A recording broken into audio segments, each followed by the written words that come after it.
Hi everyone, welcome to beginners cooking A to Z channel. இன்றைக்கி நம்ம சேனலில் ரொம்ப ஹெல்த்தியான அண்ட் ரொம்ப ஈஸியாக செய்யக்கூடிய ஜவ்வரிசி கேசரி எப்படி செய்வதுன்னு பார்க்க போகிறோம். இப்போ வாங்க வீடியோக்குள்ளே போகலாம். 100 கிராம் ஜவ்வரிசியை ஓவர் நைட் ஊற வச்சு எடுத்திருக்கேன். உங்களால் இவ்வளோ நேரம் ஊற வைக்க முடியலன்னா மினிமம் 1 மணி நேரமாச்சும் ஊற வச்சு எடுத்துக்கோங்க. இப்போ இதை நல்லா கொதிக்கிற தண்ணியில் ஆட் பண்ணிக்கலாம். தண்ணி எதுவும் இல்லாமல் ஃபில்ட்ரு பண்ணிவிட்டு ஜவ்வரிசியை மட்டும் ஆட் பண்ணிக்கோங்க. ஸ்டவ் நல்லா ஹை ஃப்ளேமில் இருக்கட்டும். நம்ம போட்டதுமே ஜவ்வரிசி நல்லா மேலே எலும்பி வரும். இந்த மாதிரி நம்ம ஆட் பண்ண எல்லா ஜவ்வரிசியும் மேலே வர்ற வரைக்கும் குக் பண்ணணும். ஒரு 1/4 டீஸ்பூன் போல் நெய் சேர்த்துக்கிறேன். அப்போ தான் ஜவ்வரிசி ஒன்றோட ஒன்று பிசு பிசுப்பாக ஆகாது. இப்போ பாருங்கள், ஒரு 80% வந்து நல்லா வெந்துடுச்சு. இப்போ ஸ்டவ் ஆஃப் பண்ணிவிட்டு தண்ணியை கம்ப்ளீட்டாக வடிகட்டிட்டு ஜவ்வரிசியை எடுத்துக்கலாம். நல்லா கண்ணாடி மாதிரி வெந்து வந்துடுச்சு. இது இருக்கட்டும். நெக்ஸ்ட்டு ஒரு பேனில் 1 டேபிள் ஸ்பூன் போல் நெய் சேர்த்துக்கிறேன்.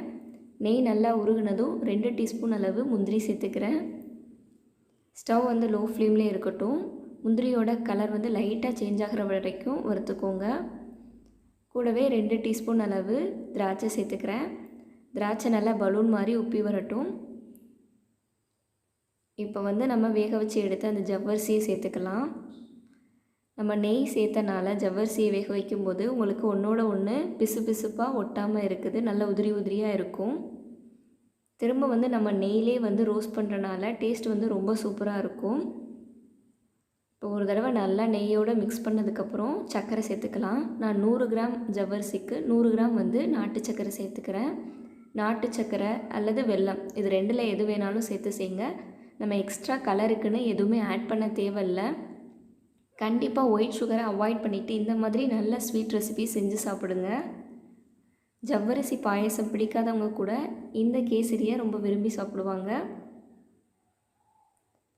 சர்க்கரை சேர்த்தனால கொஞ்சமாக தண்ணி விட்ட மாதிரி இருக்கும். ஒரு 2 மினிட்ஸ்லேயே வந்து அது நல்லா திக்காயிரும். ஃபைனலாக ஃப்ளேவருக்காக 1/2 டீஸ்பூன் அளவு ஏலக்காய் பவுடர் சேர்த்துக்கிறேன். ஒரு தடவை நல்லா மிக்ஸ் பண்ணதுக்கப்புறம் ஸ்டவ் ஆஃப் பண்ணிவிட்டு இதை சர்வ் பண்ணிக்கலாம்.